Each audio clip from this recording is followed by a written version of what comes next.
Life is full of choices. Whether it's where to go, what to eat, or how to just have fun and relax. So join us as we discover all about loving life.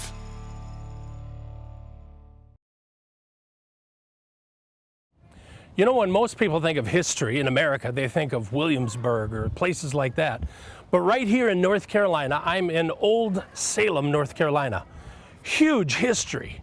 And I've got some great friends we're going to be meeting here in a couple of minutes, so I don't want you to change your channel because we've got a great show coming up. I'll be right back. So I'm in Old Salem. It's right by Winston-Salem. It's a part of Winston-Salem. And I'm meeting Dr. Nolan House, which is the director of music for the Moravian Church. And I'm also with a friend, Dr. Ricky Sides. So let's go across. We're going to go across here to the, it's actually the Single Brothers House from Old Salem. So we're going to go meet these guys over here. Doctor. Good afternoon. Doctor. Doctor. Doctor. It's a pleasure. Welcome to Winston-Salem. Well, thank you. Especially to Winston-Salem and Old Salem. It is amazing. Because when most people, I think, have a vision of old-time America, they, like I said, they think of Williamsburg.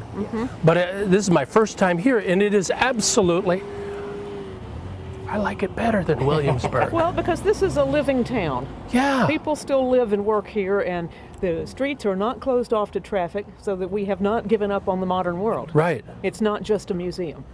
So people can come here. They pay a fee, but then they can tour all these old buildings and old, you know, we lose so much of history. We get caught up in tomorrow and we forget our past. And this is just an absolutely fabulous thing. But I want to know what got you here. Well, I'm a Moravian. My mother and father both are Moravian. We can trace our family history back to the early 1700s when they came across the Atlantic to America to find a new home. Wow. And so they came first to Pennsylvania and then migrated down to the area which is known as Wachovia Bank, you may call it the name of the bank. And Old Salem emerged from the early settlers who came here. So Moravian, the Moravians came from a break off of the Catholic Church, is that right? Correct. Yes, yes. Actually, very early on, in 1457, they founded their own denomination. So they were 60 years before Martin Luther did the same thing. And they really wanted the heresy of having the service in English and having some music. Well, having it in their own language, wherever that may be, and singing congregational hymns in their own language. Well, it's always nice to know what you believe. It's nice to know what you believe. It's nice to have the congregation members participate in every part of worship. Wow. Now, as speaking of music, you're the director of the Moravian Music Foundation. Yes. And Dr. Sides says you're quite the flautist. Well, that's nice for him to say that. So you mentioned in Moravian services there are bands. So music, I think, is pretty big within Moravians. It is. It's an essential part of our life and worship. Wow. The assumption is that music is not an incidental. It's not a luxury. It's for Zinzendorf, who was one of our 18th century forefathers, music was the best way to develop and form and express your faith. Well, you know, as I think about David playing the harp. Yes, yes. Well, as an early Moravian, when I grew up, I was expected to learn an instrument. I trained on clarinet and played in the Moravian band for years, and for services we Didn't know that. Yes, Get I that did. clarinet Yes, back out. And Get that clarinet out. You learn something new on this show all the time. That's right. and I studied clarinet and organ. I mean, piano and organ as well. So that was very much a part of a young person's Moravian background. We're expected to express our faith in whatever form we feel comfortable doing. And you know, we talk about forgetting our history. I'm seeing a more and more, we're not doing music. Kids are not learning instruments like they used to. They don't play the piano like they used to. We don't sing in our family homes the way we used to. Everybody's so wrapped up in their computer games or toys or whatever, and texting instead of singing together. So I think it's very much, the church really needs to pick up that gap. Yeah.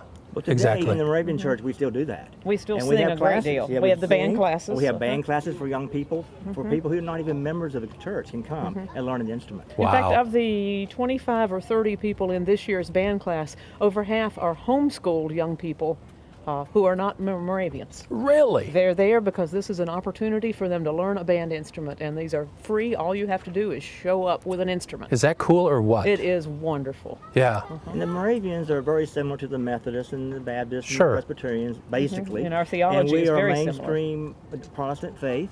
Yeah. And in this area, we're a major part of this community and its foundation. That's amazing. Because we had talked a little bit earlier. At one time, most of Forsyth County was Yes. Moravian. Belonged to the Moravians. They bought 100,000 acres in the central North Carolina in 1753, actually for three purposes. One was to give them a safe place to maintain their church and worship as they needed, and should things go wrong in Germany where they were. Two was the church was having some financial difficulties, and they knew they could buy this land inexpensively and sell it off in parcels and deal with the church's debt. But the most important driving factor that brought them to North Carolina was the desire to spread the gospel and share the good news of Jesus Christ among the Native Americans, which Mission- they did. Dr. Sides was mentioning that missions Exactly. is a big part of the Moravian Very much Church. And the Moravians were the first in many things in this nation. Yeah. We had running water in this community when running water was in the George, hall. George Washington loved the running water system here. Yes, Really? he stayed here too. And of course, you know, as I'm a chiropractor. Yeah. To my knowledge, I am the only chiropractor who's a Moravian today. And so I Well, was I'm known going to for it. join the church so I can be the second. Go for it. Go for it. Come right ahead. People have We joined would for love worse to have you. reasons. Yes, yes. So we've got a wreath behind us. We're celebrating Christmas at Old In Salem. Old Salem. It's starting. And you'll see that the banners are decorated. Yeah. There'll be festivals here. There'll be band performances. The Love Feast. The Love Feast is a very important part of the Moravian heritage. And it started in Hernew, didn't it? It did. Now, are people invited to come to that? Absolutely. To the public. Absolutely. Yes. Christmas Yes. Eve, we do 4 Love Feasts Four here Love at Home Feasts. Church. And they're standing room only.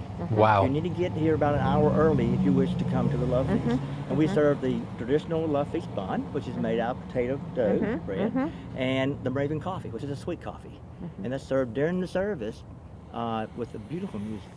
And we'll have an orchestra here playing, and we'll have the band playing, and it's a phenomenal festival event. The whole city turns out for this type of event. Yes. And not many people do not know who the Moravians are in Winston-Salem. They got me wanting to know. How about you? Well, and there's a Moravian church in Raleigh that has similar things on Ridge Road. But I mean, if you're going to come, you might as come well here. come to the home Come here. This is a very special place. Yeah. During Easter, Christmas, and every day is special here in Old Salem. Okay, now don't change your channel because we're going to be right back with these two getting a little bit more information.